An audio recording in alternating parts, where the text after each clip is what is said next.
오직 나의 나 된 것은 하나님의 은혜입니다. 아멘.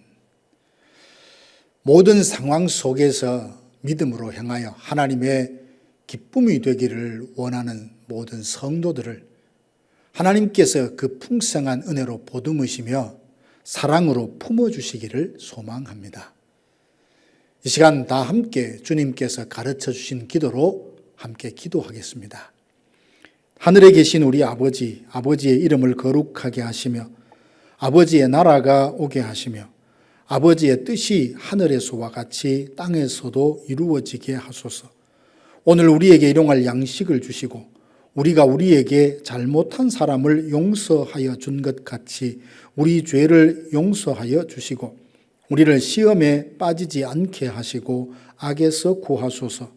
나라와 권능과 영광이 영원히 아버지의 것입니다. 아멘. 하나님의 말씀은 시편 92편 1절에서 5절 말씀입니다.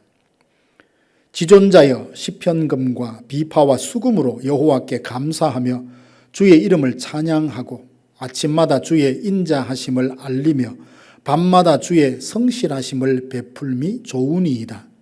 여호와여 주께서 행하신 일로 나를 기쁘게 하셨으니 주의 손이 행하신 일로 말미암아 내가 높이 외치리이다.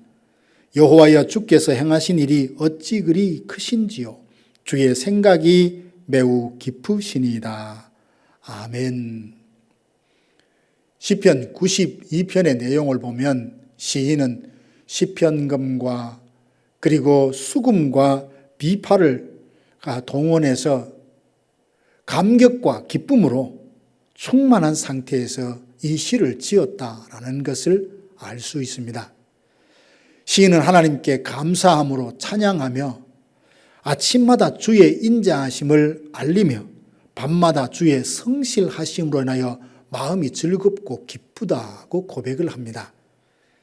시인이 하나님 앞에 감사하며 찬양하며 그 인자하심을 널리 알린다 고백한 이유는 주께서 행하신 큰 일을 보고 깨달았기 때문입니다.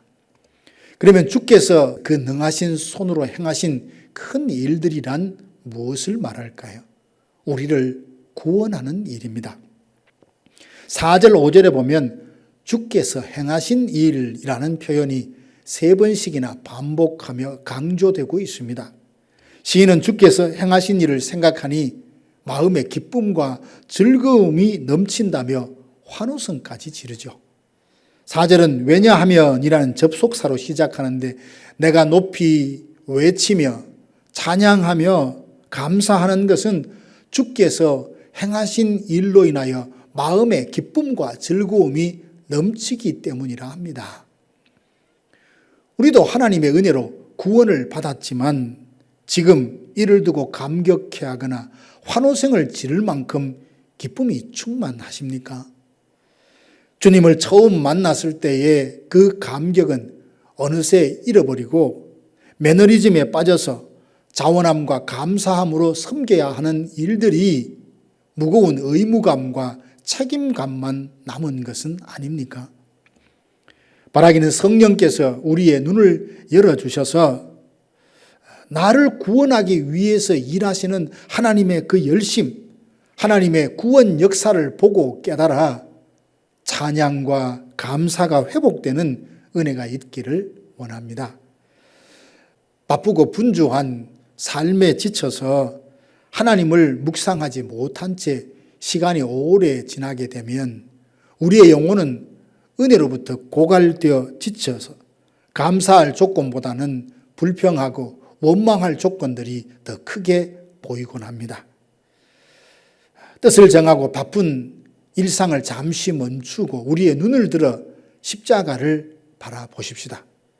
십자가를 통해서 하나님의 사랑과 은혜가 우리 영혼에 흘러 넘칠 때 모든 상황 가운데서 일하시는 하나님의 열심을 보며 찬양하며 감사할 수 있을 것입니다.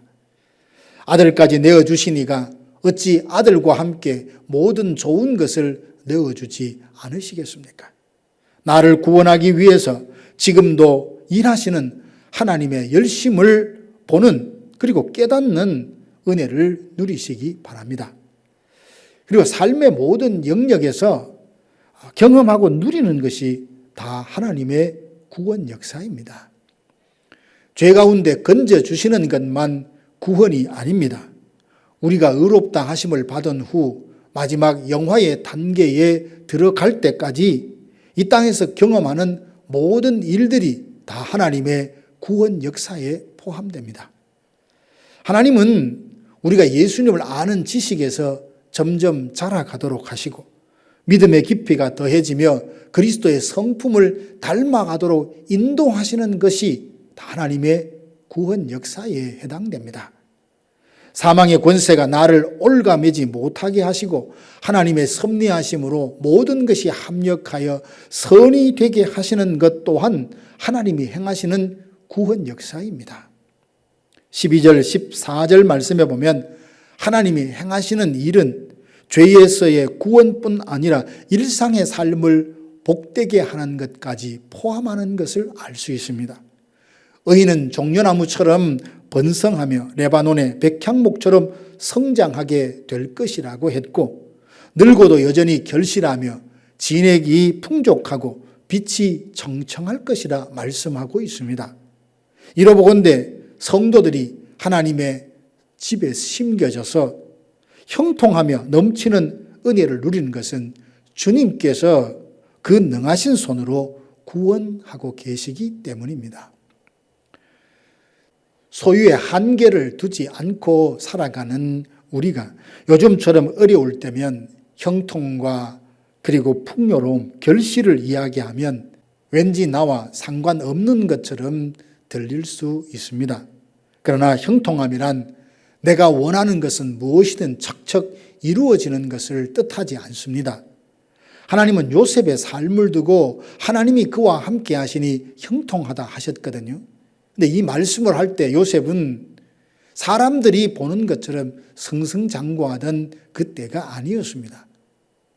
억울하게 종으로 팔려가서 죽을 고생을 하고 내일을 기약할 수 없는 어둠이 그를 뒤덮고 있었습니다. 그럼에도 하나님은 요셉의 삶을 보며 형통하다 하셨습니다. 그러니 형통함이란 세상 사람들이 생각하는 것처럼 자기가 원하고 꿈꾸는 것이 막힘이 없이 척척 이루어지는 것을 뜻하는 것이 아닙니다. 성경에서 말하는 형통함이란 나를 향한 하나님의 계획이 그 어떤 상황에도 꺾이지 않고 진행 중이며 마침내 반드시 성취되어지는 것을 두고 형통이라 합니다. 하나님의 공의로 악인들이 심판받는 것 또한 하나님의 구원하심에 해당됩니다. 누가 악인이요? 누가 어리석은 자입니까? 6절 말씀에 보면 알지 못하고 깨닫지 못하는 사람이 어리석다 했습니다. 하나님이 자기 백성을 구원하실 것이라는 사실, 자기 백성을 돌보셔서 종려나무처럼 번성케 하시고 레바논의 백향목처럼 성장하게 하신다는 사실, 구원받은 이들은 하나님의 정원에 심겨진 극상품 포도나무처럼 존귀한 주의 자녀들이라는 사실을 깨닫지 못하는 것, 이것이 곧 어리석은 것입니다.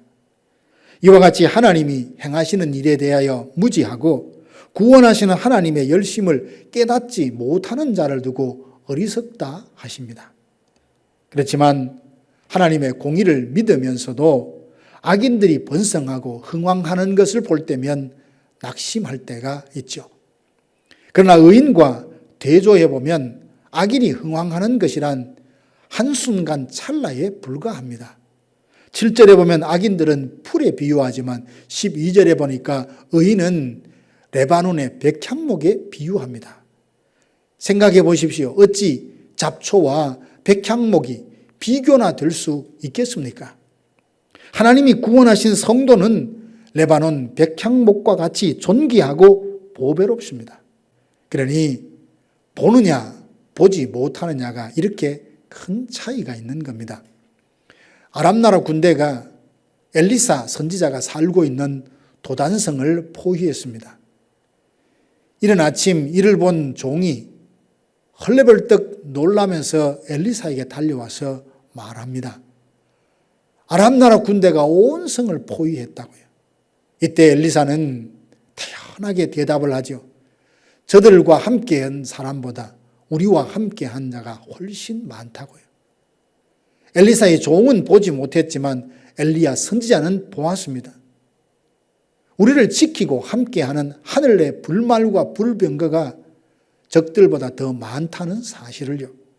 은혜를 누리고 있음에도 엘리사의 종처럼 영의 눈이 어두우면 아무것도 보지 못하지만 엘리사처럼 모든 것을 본다면 모든 상황 가운데서 두려워하지 않고 염려하지 않고 그리스도 예수의 평강이 주장하는 삶을 살아갈 수 있습니다. 사랑하는 성도 여러분, 하나님께서 의인은 백향목같이 번성하게 하시고 악인들은 흥황할지라도 하나님의 심판으로 영원히 멸망받게 할 것입니다. 주께서 구원받는 우리들을 들소의 뿔처럼 높이시고 신선한 기름을 붓듯 존귀케 해 주실 것을 믿습니다. 바라기는 오늘 하루 하나님께서 우리를 위해서 행하시는 그 큰 구원의 역사를 눈으로 보고 귀로 듣고 이를 깨달아서 감사하며 찬양하며 주의 인자하심을 널리 알리는 성도들 되시기를 주님의 이름으로 축원합니다. 다 함께 기도하겠습니다.